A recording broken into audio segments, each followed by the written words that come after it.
Hello and welcome to Paradox, Untold Stories from Athletic Directors with Dr. Danielle Lapointe and Dr. Dustin Smith. We have some crazy and unique stories for you, which are made possible by our sponsor, Wall of Fame. At the Wall of Fame, our mission is to bring your school's legacy to life. We transform school tributes to make it easier than ever to celebrate your whole community, showcasing your school's diverse history, proudest moments, and top role models. We understand that the true value of our Wall of Fame is in your content. Whether you are starting a new tribute or adding to an existing one, we give you all the resources you need to build an interactive experience and take your content to the next level. Speaking of next level, let's check in to see what Danielle and Dustin have for us today. Hello, everyone, and we are going to have a great episode today because with us today we have, a mutual friend of ours, Phillip Lansdell. How are you doing today, Lansdell? Good. How are you? Great, and I am excited to have you on here.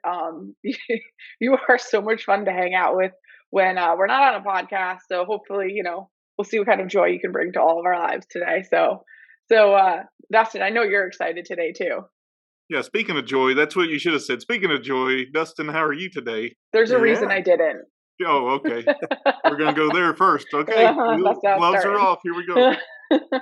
No, I'm doing great. I'm excited because Lansdale's a good friend of mine. We've spent a lot of time chatting in our Arkansas days, and then we've driven across the country together. We've spent some time and conferences together.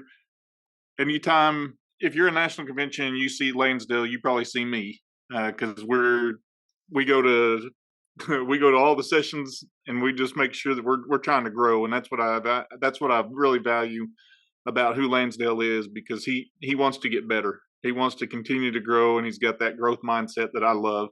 But Lansdale is he is what I would call a true character. And we're going to talk about a few things on this episode. We'll probably talk about a witchy digit and what that really is and where you can find those. We might even talk about some Mother Nature and some scares that she can provide to somebody on this podcast.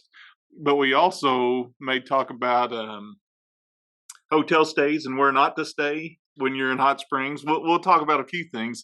But man, Phillip, I'm glad you joined us. You were so willing to do this, and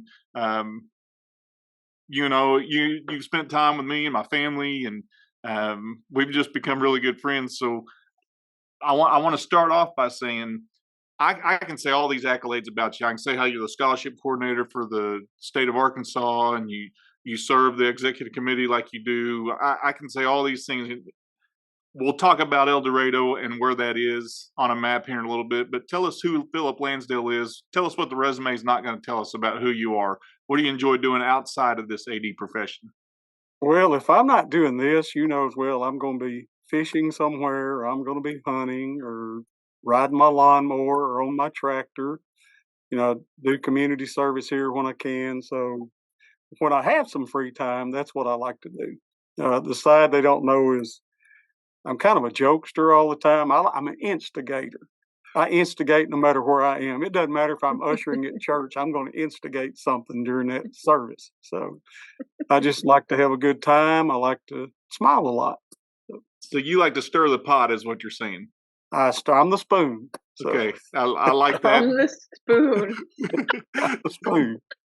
There's ways we can run with that. And so before we dive too far into that, because you've opened a whole new can of worms that I want to jump into in a minute, but let's paint on a map where you're at. And we joked about it. You're in LA, but let's tell people where exactly LA is on the map for those listening. Well, LA is lower Arkansas, and we're as far down on the map as you can get in Arkansas. If you look at the map of Arkansas and go straight down from Little Rock on the Louisiana line, in between Monticello, Lake Village, and Texarkana, you're going to see El Dorado. So you don't really go through El Dorado if you're going to somewhere.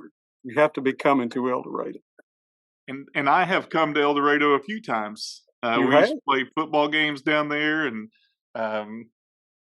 so I've been to the metropolis of El Dorado, Arkansas, and it was a lot bigger than Greenwood. I got to say it's a metropolis because it's a lot bigger than Greenwood. But they're the Purple Wildcats. We are. We're Purple and White Wildcats, and a lot of people don't know. They think just because where we're located, it's not a good place to visit, not a good place to live. But I've been here 33 years, so raised my kids here. They went to school here. It's a nice little community. We have a nice downtown area.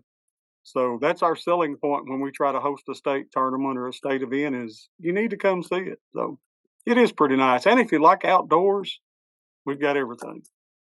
Well, I also know this about Lansdell. He is a food connoisseur.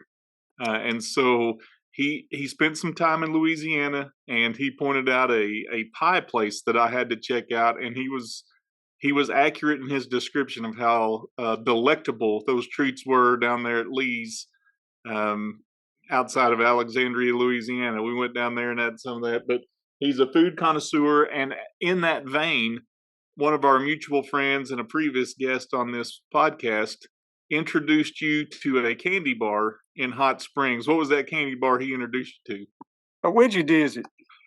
I don't know what you call it. I've been looking for one. Every time I go in a Walmart now, because that's the only place I found one, is I look for one. And you know the name of it. I just go in there and look for a widget digit. That's probably why you're not finding it, Lansdale. It's got to be a Who's-y What's It.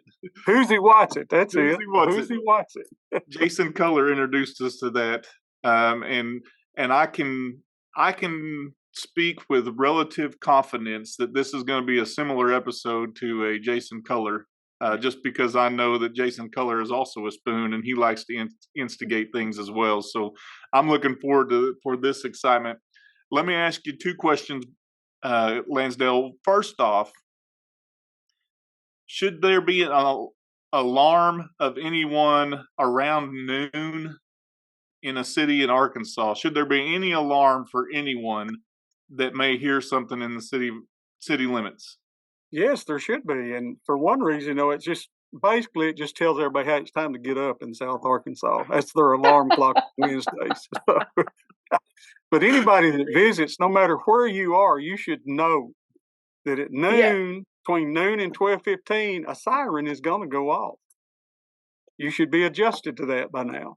I think that Arkansas needs to do a better job hosting what happens Wednesdays at noon, because as a visitor, I was unaware of what happens Wednesdays at noon. And if for anybody who doesn't live in the area, I was there visiting, walking on the street. I decided to get my son a little present while I was going, a surprise, so he doesn't think it's so bad when I leave home for a couple days. So walking on the street, got him a little surprise, and I'm walking down, and it's rainy and it's cloudy, and I'm just walking down the street, minding my own business, all by myself in Hot Springs, Arkansas, for the ED conference. And all of a sudden, it's extremely loud. I must have been near some speakers, but extremely loud alarm goes off that I have only heard in the movies.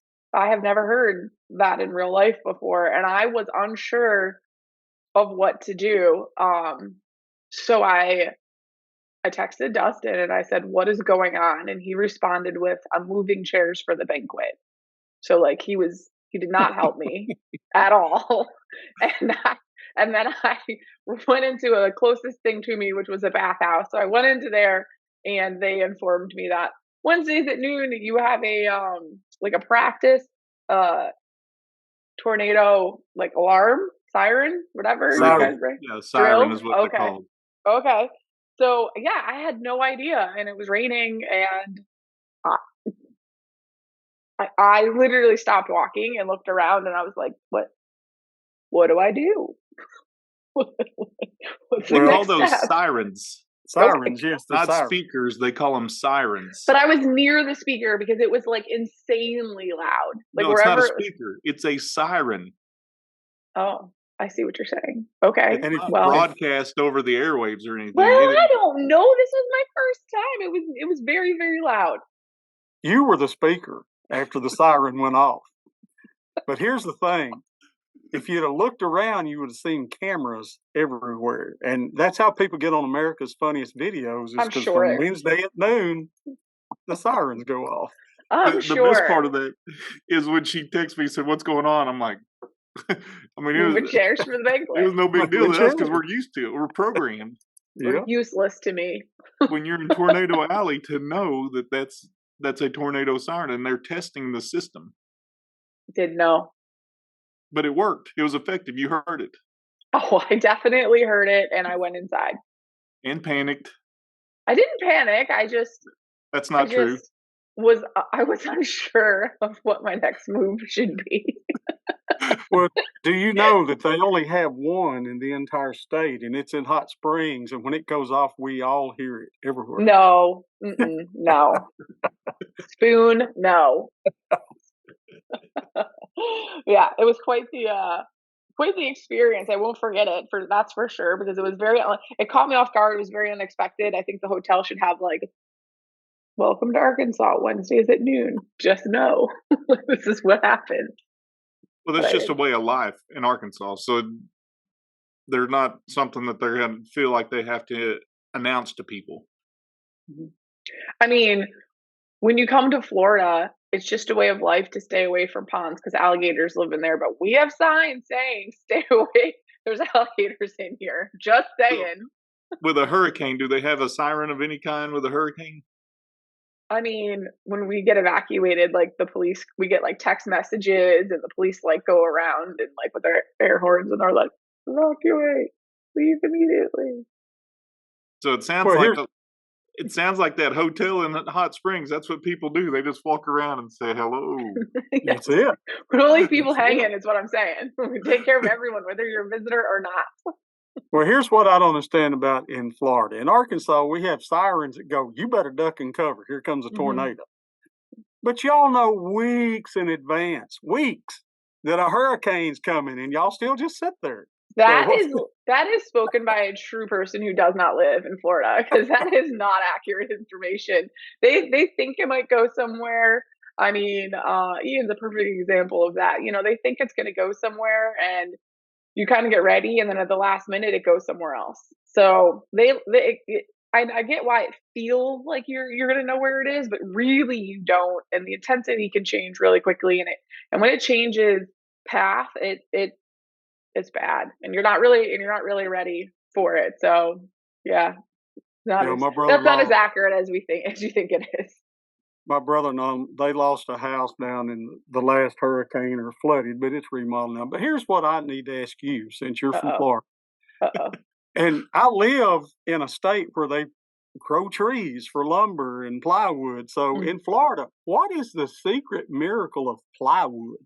What is the deal? Because every time a hurricane comes, if you got a sheet of plywood, you can survive. Windows. Yeah, it's true. So one of the things that I find really interesting about hurricanes, right? So when they come, you got to take everything in from outside, right? Because it's not really to protect the things from outside, but those things can become like weapons, right? They get up in the air and they start like hitting things and windows, and anything outside that is not tied down becomes like a projectile pretty much. So the idea behind these plywood is that it protects your windows. So when something, whether that's a tree branch or something that somebody left out, a neighbor left out on their lawn, you're a little bit more protected from the glass being hit, unless you have, hurricane windows, and then you're all set. But yeah, that's the idea behind it. I'm guilty of doing it as well. But do you save it or do you throw it away after you use it? Oh, we save it. Yes. Mm-hmm. I mean, I don't know what everybody else does, but like, yes, we save it, because if a hurricane is coming to they're projected to come to your area, you can't find plywood. Like it's all Home Depot, Lowe's, it's gone. You can't find it. So yeah, it's all on your windows. It's all on your windows. That's why our plywood is so expensive, because you have to cover up your windows. Can't you just open the windows? That's an awful idea. It's a really bad idea. Not even a. So yeah, I'll tell you what was not an awful idea is getting Lansdell on here, because we can rib a little bit. You can see the spoon is agitating the drink right now. He's just kind of stirring some things up, and I can relate. That's why Lansdell and I get along so well.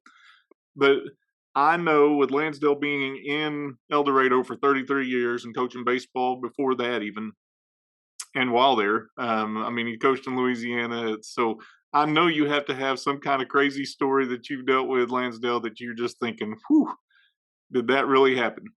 Well, I've got a few. I probably have more as a coach and a principal than I did as an athletic director because it's kind of been a little bit calm, but I've got a couple. There's no streakers involved or Don't jinx anything like yourself, that. though. But Yeah, you said it was calm. I keep waiting for somebody to do something like that so I can have a story. But they just don't. We just go play and win and go home. So Oh, wow. Now he no, did. that's not the case. Now, Justin will tell you one thing. I may be a spoon, but I'm a very modest.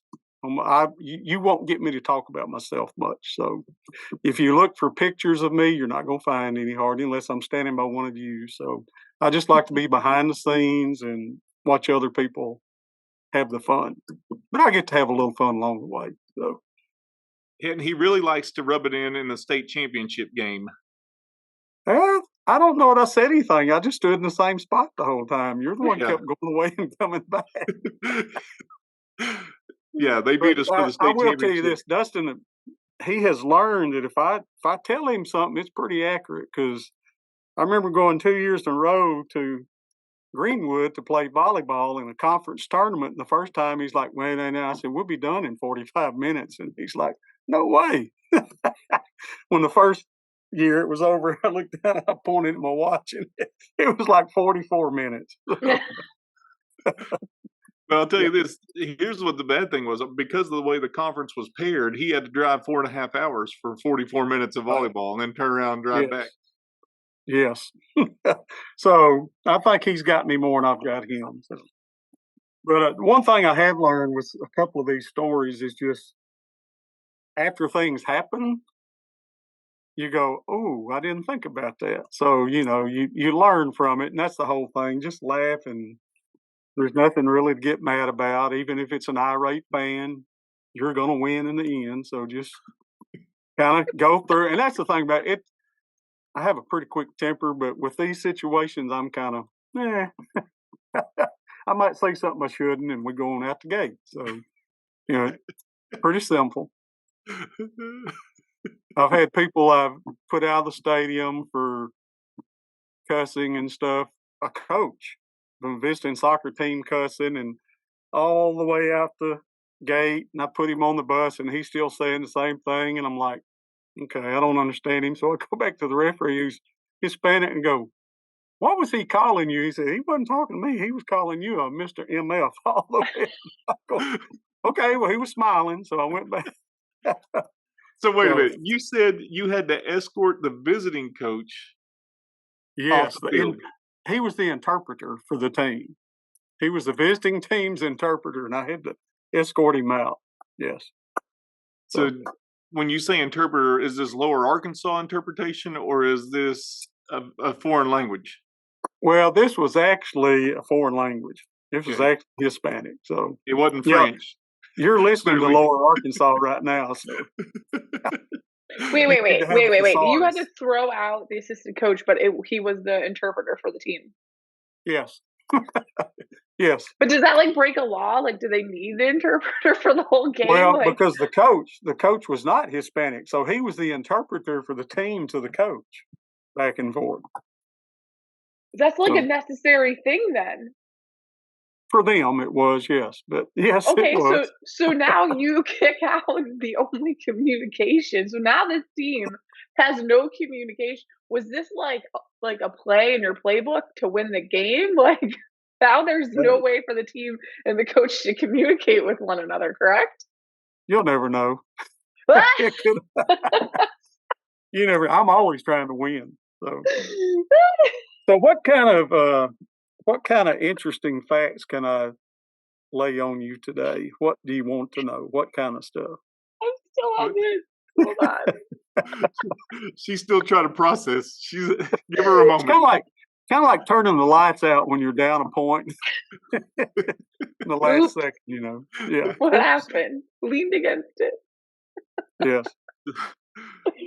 So speaking of having to put people out of the game, we're playing here, and it was soccer again, but there's a fan from the visiting team way down on the other end of the bleachers, and our stadium's like an old college stadium, and he's down by himself.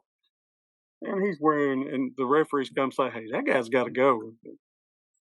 Okay, so we always have resource officers at our game. So I went and told the resource officer, said, hey, you come stand out on the track, and when I point to you, you point back to me and start walking towards me. Okay. So I go to the stands where the guy is, and I get in the stands and say, hey, man, I just want to give you a heads up. You see that officer over there? And I pointed, and they're coming to arrest you. If I was you, I'd try to get out. They're coming to arrest you. Oh, thanks for the heads up. So the guy just stands there. And I tapped him. I said, you do understand they're coming to arrest you. A smart guy would go on and leave before they get here. He went, oh, yeah, thanks for the heads up. So he hits the gate. He had no idea there wasn't any officer coming to arrest him or anything. So, but he didn't even get it the first time you told him. You had to tell him the next action. Yes. So I had to kind of enlighten him on that fact. So I'm going to go back to something you said earlier, Lansdale. You said whenever you say something, it's true. Yet you told something that was not true to this fan. So can I believe anything you say, or is it all just made up hogwash? Well, here's the thing. What I said was true, because if he didn't leave, they were going to come arrest him. But they weren't coming to arrest him right then. Right. I had one in the stands one time. I said, you can't put me out of here. And I said, well, I may not can, but this guy standing here has got this gun on his hip can. So, you know, I can. No filter. Minor technicality. I mean, so here's one for a learning experience. Okay, my first year as AD, another school we play in our conference, we played junior high against each other. So each of us had sent contracts out, which probably wasn't a good idea, but we sent the contracts out, and neither secretary really looked at them. They just stamped them and sent them back. So it's on a Thursday, so I call him to say, hey, you still on for today? Sure. So what time you going to get to the field? Now, keep in mind, they're junior high, and all our football teams are off campus, so they have to come to the stadium. So what time you going to get to the field? He said, oh, about 4:30. I said, okay, we'll be there about 4:30. Okay. So about 5:15, I'm calling him going, where are you? He's going, well, where are you? I'm going, we're on the field warming up. Where are you? He goes, we're on the field warming up. And I went, I don't see you. What do you see? And he told me what he saw. And I went, oh, crud, we're both at each other's stadium getting ready for the game in opposite towns. So I learned real quick that year that one person do contracts, or let's read them, and when we call, say, where are we playing? Let's read contracts. That is the takeaway of what we're going to go with here. Let's read contracts. Exactly.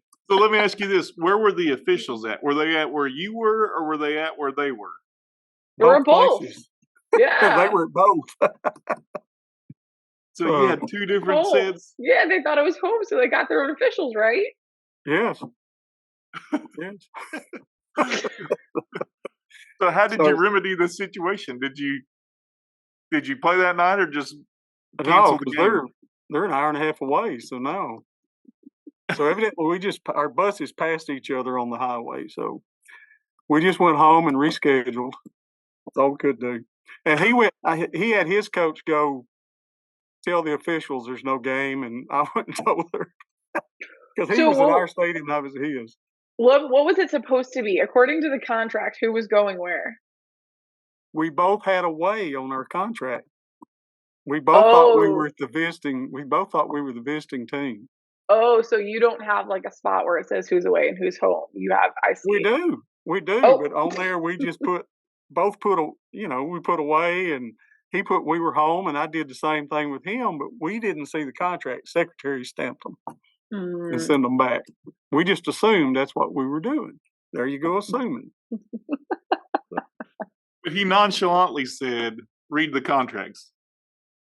Yes. I mean, that's the takeaway. Read the contracts. Read the contract. Every episode, I'm amazed by some of our takeaways and what we have to say. And that one is just one that I didn't think we would ever have to say. Exactly. I mean, there's your title of the episode. Lansdale, read and the another, context. check your advertising if you're doing advertising, because we had big track meet here we have every year. So I'm down listening, and the coaches go sell sponsorships to help pay for things. And I kept hearing, and there's a guy sitting in the other room right now. He may know this, may not, but they kept talking about one of our sponsors being the Blue Room, and I'm going, did I just hear the Blue Room? So finally, a little while after they called out the Blue Room about 6 or 7 times, I went, ooh. What's So the I Blue go Room? to the press box and I get the coach to go, don't call out the Blue Room. He said, well, they're one of our sponsors. I said, do you know what the Blue Room is? He's like, well, no. I'm going, it's kind of an explicit club across town. So we were advertising for a little pole. So they call that the ballet in Arkansas. Is that what you're saying? Yes, the ballet, yes. Yeah, the pole ballet. The pole ballet. Yeah, Danielle. Yes. Now, Lansdale, you have to explain some of these things to Danielle. She doesn't get the lingo. Got you. There is no, a pole I involved. understand. I'm there. I'm on it. I got it, guys. I know where we are. Wait, don't say you're on it. Yeah, don't say you're on the pole. Jesus. Oh my goodness. So you were like an X-rated club, essentially. Yes, and they closed that place down probably 2 years after that. So probably because of the lack of advertising that you provided them. Well, we provided them quite a bit that day. Because even our fans, every time they'd say the Blue Room, you'd see people turn around going. Which is really fun. I mean, there's so many ways you could run with that. You said you provided them a lot, but no, stopping you right there. No more. Well, they didn't perform anything for us, in between. So it wasn't halftime yet. We shut that down before halftime got here. Yeah. No halftime show. Well, I mean, but think about that. Think about it if you're in Lansdale shoes, though. When you hear that and being alert and knowing, okay, you don't want to advertise an adult establishment. We'll just say that. Yes. What sport went and got that advertisement? Track. It was track. It was track. And basically what they did, they sent, the kids were actually getting sponsorships. So, some of the kids knew, and they just got the Blue Room. And nobody checked it before the track meet. So really, your overall theme of this episode is like read. Read. Read. And believe it or not, we can read. In LA, you can read? We can read. So here's the other fundraising. Speaking of fundraising, I'm at home football game Friday night. It's almost halftime. I go down under the bleachers, and our mascot is downstairs, and all these little kids are lined up to take pictures with the mascot. And I go, that's pretty cool. And she's taking pictures with them. And this girl that was the mascot is country. I mean, dip in the mouth, cowboy boot, country. So she's doing it. And I also see these kids with money in their hand. Wait. So before you go on, you're saying she's the mascot. Like, I'm envisioning that she's in like a big costume. The Wildcat costume. Yes, the big Wildcat costume. Okay. So I go back out to the track where the cheer coach is, and I go, are you doing some kind of fundraiser you didn't tell me about under the bleachers? She's going, well, no. So, well, come on. So we head underneath, and the mascot has got all these kids lined up, and they're taking pictures for $5. So we pull her to the side and go, what are you doing? She says, I decided I'd do a fundraiser for cheers. She's just down on her own selling pictures for $5. So of her and the Wildcat. Yes. The Wildcat under the bleachers. Huh? Under the bleachers. Under the bleachers with all the people around. And, of course, it could have been, if we hadn't questioned it might have been a fundraiser for her. You know what I mean? But it was a fundraiser for the cheerleaders. Where was the accounting in that? I mean, was she taking the money herself? Yes, she was taking it, putting it just straight cash, homie. Taking cash only. So people were paying this. Did you? Yes. The next year, did you make it like an organized fundraiser? Oh no. She got fired after that game. So so the coach didn't. Now the mascot's not allowed to go underneath unless they're with the team. It's a good policy to have. Yeah. So here's my question, Lansdell. Did you have pictures taken with you? Did you use that as a fundraiser for yourself? Say, hey, take a picture with the AD. Well, I had to give money to people to take a picture with me. That was I had to pay, so I ran out of money. You notice Danielle didn't argue with that. No, she didn't. She's not going to argue if it's no. There's only one time she's going to argue. Yeah, we know, and she's adamant about that argument. Yeah, and I don't know if you saw in our AD's text thread not too long ago, people were asking about service animals. Do you remember seeing that? And people were talking about, and you saw what I put back about the rooster? Yeah. Okay. I guess this is my best one that's happened. So I get called to the gate because we have signs that said, service animals only, no dog. So what called, gate are you talking about? What sporting event are you? This was a baseball softball game. Okay. So I get called to the gate, and naturally I'm over at soccer, so I have to drive over, and I get over there and I go to the gate and go, well, okay, what's the problem? They go, right there. I went, I looked, kind of did one of those takes, and I go, sir, you can't bring that in here. That's unless it's a service, well, it's a service animal. It's my emotional pet. And I went, do you have a card? He says, yes, I do, which you're not supposed to ask for cards now, but he said, yes, I do. And I said, well, can I see your card? On the card, it said, emotional support pet rooster. He had a rooster. So I'm like, okay, I got to let him in with it. So before he walks out, I said, well, let's Was he carrying it? He was carrying the rooster. Had it kind of like a little, the head sticking out of the pocket of the jacket type deal. So I'm I kind of wanted a harness and a leash on him. I'm not gonna lie.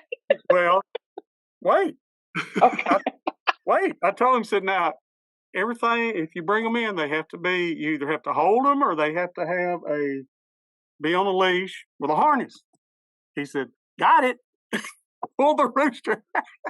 He was on a harness and leash. So I went, oh Lord. So I said, okay, here, let's get a couple of ground rules straight. First of all, if he pecks somebody, he claws somebody, or he crows during the game, I'm calling Colonel Sanders. That's as far as we're going. So he left. Nobody would get close to him. They'd all just kind of stand back and look, and everybody kept coming at me. I'm going, it's a service animal. He's legal. So, but luckily it never crowed, never did anything the whole baseball game. Well, that's because it's a trained rooster. Exactly. Well, it was still daylight too, so it knows how to behave because it was a highly trained rooster. And this was not a local fan; this was a visiting fan. But I'm kind of like, So anyway, we've had that. I really enjoy the service animal stories because we had a pony one time, I think. That was in Arkansas too. That was Lockridge in Arkansas. Okay. Yeah, that happened in Arkansas. So but a rooster is fascinating because at least like a horse or a dog or these other animals provide emotional support, but I don't even know if like roosters are capable of like of such a treatment. I could see a chicken because I guess it would lay an egg if you needed something, but the rooster, I don't know. Luckily, the rooster ain't giving you no eggs. That is luckily so never came back. So that is sexist towards chicken. Just saying. So if anybody can top a rooster, let me know. Now the best thing is the rooster had a leash. A leash with a harness. A harness. Of course, in South Arkansas, and of course, Dustin knows in Oklahoma too, fighting roosters, fighting cocks, they call them cockfights, was big. It's still big down here, so they raise them not to legal, fight. but exactly. It happens. Exactly. They do raise them to do that. So, but this was a nice rooster. he was a nice rooster. He never caused a problem. He didn't make a peep or nothing. He wasn't a foghorn leghorn. He never caused a problem. Again, Lansdale, you can't go culture things because she's not going to know what foghorn leghorn is. You're not old enough to know what foghorn leghorn is. Thank you for understanding my age. I appreciate that. Foghorn leghorn still comes up. There is such thing as called Google. Yeah. You look up That's what I do. foghorn leghorn. Aren't you impressed I know about Google? I am. I was just about to say. They have Google in Lower Arkansas too. Yes, they do. Contrary to public opinion. Yes, they do. If we can't find it on Google, we just go ask somebody down at the store. And they'll tell you. Because there's a lot of stuff probably here that's not on Google.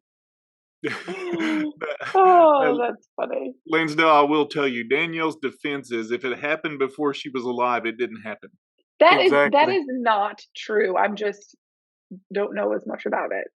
Well, here's my answer to that, because I have young people say, well, that happened before my time. And I said, well, Abe Lincoln happened before my time, but I read a book. Exactly. I read a book. I'm not saying it did. Dustin just likes giving me a hard time. That's all. I've said that. This all dates back to again, a reference to Jason Culler, who said Charlie Pride at the CNEX. It's all Charlie Pride's she had no fault. clue who Charlie Pride was. Well, let me tell you about Charlie Pride. Well, no, I know now because I did that Google thing you were talking about. growing up, my parents, because, we just had 33 LP record players. There were no CDs or anything. You don't know what that is either. I mean, my mother listened to Charlie Pride. A record player? Yeah. I know what a record player is. My mother listened to Charlie Pride all the time. And I'd ask them, well, who's that? And they go, that's your Uncle Charlie. Well, I grew up thinking that was my uncle because I actually had an Uncle Charlie that I'd never met. And finally, when he moved to Arkansas or came to Arkansas for something, and they brought him in, he said, hey, I'm your Uncle Charlie. And I went, no, you're not. You don't look like my Uncle Charlie. So, I was probably 10 years old. He said, no, you're not. No, you're not.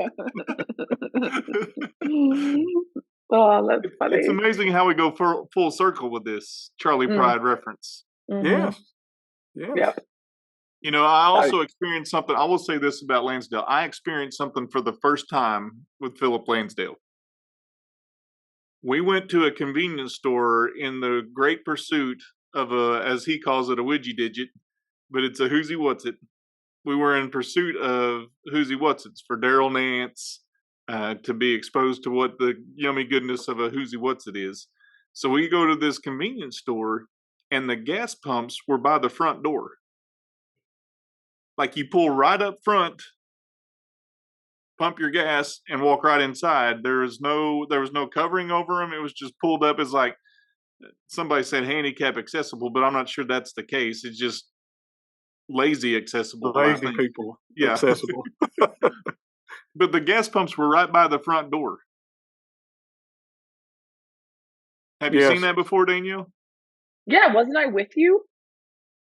No. That's why I'm asking, had you seen it before that? Oh, before that? No. Mm-mm.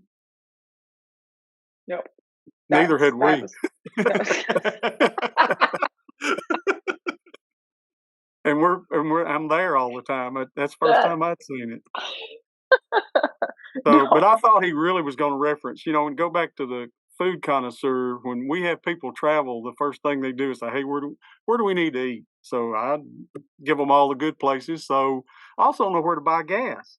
So we're headed to the National ADs conference, and I told Dustin, hey, just make sure you stop over here outside and get your gas. We did. No. Probably not the place we needed to be. The best part of that is we're getting gas, and the lady is on the phone. The attendant is on the phone. I was pumping gas. Lansdale and Norman Mitchell went inside, and they got their travel travel snacks and travel food. And so I go in there and the lady's on the phone and I'm getting whatever, I'm getting my drink and my snack, and she's on the phone, doesn't break conversation. She just points to the register and points to whatever the price is. She doesn't tell me, she doesn't break her conversation. She just points and says, "That's what you owe." Yes. There was no mention of no conversation with me. She wasn't getting off the phone with whoever was on the other end about Christmas presents. And in this area, just all around it was all the nice stores, all the nice restaurants, and here's this one little convenience store that you'd think you'd find somewhere else. We found it. Yeah, don't take advice from Lansdell on where to stop. No, don't. But take his advice and learn to read. Yeah, exactly. Learn to read. The sign said, "Do not enter." It wasn't that they didn't know how to read; they just didn't read. It's not learn to read; it's just read. Read. Period. No, we're joking a lot about South Arkansas, but really, this is one thing that I don't know. I may have told you this, Danielle, but every one of our kids that graduate, because we were sitting at a football showcase thing, me and Coach Reed when he was back here, and these people, it was in Texas around Dallas, and these people were going, "Well, how many of your kids get scholarships every year?" And I said, "All of them." They said, "Your kids are all good enough to get scholarship?" We go, "Yeah, everybody. Every kid that graduates from our high school gets a college scholarship, and it's worth about $9,000 a year, every kid." So that's thanks to Murphy Oil, who gave us $50 million for that. It's called the El Dorado Promise. So there's a lot of good about down here. I joke a lot, but hey, I still live here. So. That is awesome. How many kids are in your high school? Well, I don't remember what the latest numbers were, but we're around 1,000. Okay, that's a lot of kids to get scholarships. We graduated a little over 300 this year, so that's a little over 300 kids getting that kind of money. Yeah, and they can go anywhere they want. They can use it at any college they want to go to. Yeah, that's awesome. Yeah, that's awesome. So there, nobody can say that everything's bad in South Arkansas. No, but I mean, you have definitely been exposed to a lot of things. A few. I mean, a service animal that was a rooster, that's new to me. I'm trying to put myself in that, like, the position of, like, somebody coming to the gate and they're like, "Here's my rooster, here's my car, and let me in." And being like, "All right, I hope your rooster behaves." Like, you kind of like if somebody brought a gator to one of your games, it was their service gator. So, don't put that thought in my head right now. I don't have words for that. I think it'd be awesome if it was a gator named Hurricane. That's it. No, it's a bad idea. Hey, I have a question for you, since it's such a big deal now in Florida. Are you out snake hunting? Do you do that? Is that a sport now at your school? I mean, it is a sport. Is it sanctioned by the FIA? Wait, everything you guys said is just wrong. Let me correct everything you guys just said. It's in the Everglades. It's a sport. It's not a high school sport. It's FHSAA. And no, thankfully, no. I don't, knock on wood, I don't see snakes often where I live. I don't want to, but what you see and like all that hunting is usually down in the Everglades. But just think about the money you could be making for your program. Down south snake hunting. Hey, you need that cheerleader mascot. She could be making a fundraiser down there. That's right. I can send her down. She could wear a snake costume. Snakes are like my least favorite animal. That would be like a nightmare for me, trying to get into the Everglades to find and they find humongous ones. They do. Absolutely There's huge. people from Louisiana and Arkansas going down there to hunt them. So. Oh yeah. Please come get them. We welcome you. Make good, big money. Yeah, absolutely. I mean, what if there was a snake as a service animal? I would leave. I'd say goodbye. Good luck, everyone. I'm out. That would be one of those where they wouldn't have to worry about anybody sitting in the bleachers with them. They've had it to themselves, including me. Snakes freak me out. No, I'm afraid if you did that, they never would make it to the gate with it if somebody saw it, because people here would be trying to run over it, shoot it, do something, because people down here really don't like snakes. Well, clearly Danielle's one of those too. Yeah, I don't like snakes. No, I don't either. Ask them for their card. You can't ask to have a card or proof that that is a service animal. Yeah, why are you putting all of these bad voodoo like vibes out in the universe, Dustin? Now some poor soul is going to have a snake service animal, and it's going to be on you. Well, here's the thing. I know my resource officer's not scared of snakes, so I'll just we'll defer to the resource officer. And if you remember early on in this broadcast, Phillip said he's the spoon. Yes. No, you're the one who thought of the snake idea, Dustin. That was all you. Well, let's go to the resource officer. His lead. Let's go back to the resource officer that I had with the fan. You know, I told he's coming to arrest you. This thing guy was a captain at the police station, and I traveled a lot of sporting events with him some too. But every time I would get it to his car, he'll tell you this, didn't matter what it was. I got the keys. I was checking the trunk. I was checking inside the car, because his side job was he transported dead bodies for funeral homes.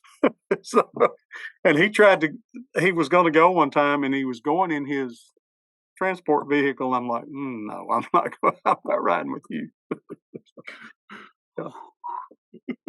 We went deep. We went deep. Like way deep. So anyway. Oh man, I was about to say I really enjoyed you coming on and talking about your experiences, but now between snakes and hearses, I don't know. Takeaways. I feel that way anymore. Like literally, a hearse is a takeaway. Read and check the back seat, and don't get pecked. Oh man. Well, write it down. I can tell you this. This is what I knew would happen. I knew Lansdell would come on, and we'd have some laughs. We'd have a good time. We'd laugh quite a bit, and we'd be exposed to things we hadn't experienced before. And Danielle can attest that this is when she met Lansdell, it was a new experience for her too. I know, we clicked immediately. It was great. I'm glad that's the best thing about, Dustin's friends are awesome. I don't know why they're I worked hard observing and talking and trying to find buttons to push. So no, I you found did a great. couple of buttons. Yeah, Lansdell, man, I appreciate you jumping on here, especially in short notice. You just said say when, and you jumped on here, and I appreciate you doing that. And thank you for all you do, and I appreciate your friendship, brother. I appreciate y'all. Have you ever known me to not talk? No, not at all. I will talk. I can talk the bark off a tree. So here's the thing I want people to understand. Everybody's always asking you why. You kind of guys are part of my why, the relationships with the athletic directors and close friends like y'all, and especially Dustin. Of course, he still hadn't sent me anything for helping get him elected, but typical. The kids, that's my why. The school board told me one time, because I travel about at least 30,000 miles a year, and one of the board members said, well, you don't have to go to everything. Nobody will know if you're not at everything. And I said, well, the kids will know. So that's the whole reason I do this. That's why I'm everybody's papaw. So yeah, speaking of I go down, and most political campaign managers get some compensation. I got a T-shirt. That was it. You said some compensation. You got compensated. But everybody got a T-shirt. I didn't, for all the votes I got for you, I didn't get anything but a T-shirt. Dustin also thinks that date night is when it's dollar tacos night. So, the T-shirt's actually pretty impressive. I hear you. Well, I can go along with that dollar taco night. Yeah. So, well, I appreciate you being on here. I'm so glad I got, to hang out with you in person and twice. And, your community is really lucky to have you. So keep up all the good work you do, and don't forget to read. Well, I'm gonna read, and you get to poke at me for maybe 2 more years, and that's about it. So I'm going rooster and snake hunting after that. How about I just start my own support animal store, and just Business. and sell those It's a good exotic idea. support animals. Support animal store. Yeah, support animal. Oh, I like it. I like it. Well, we're going to discuss that when we see you down here in Orlando for the national conference. But thank you again for being with us today. Looking forward to coming down. So we'll see what kind of food they have in Orlando. That wraps up this episode. Thank you for listening, and thank you to our sponsor, Wall of Fame, who excels at telling your school stories and supports us in telling ours. Check out the description of this episode for a link to receive a discount on all Wall of Fame products. We are looking forward to the next story and hope you are too.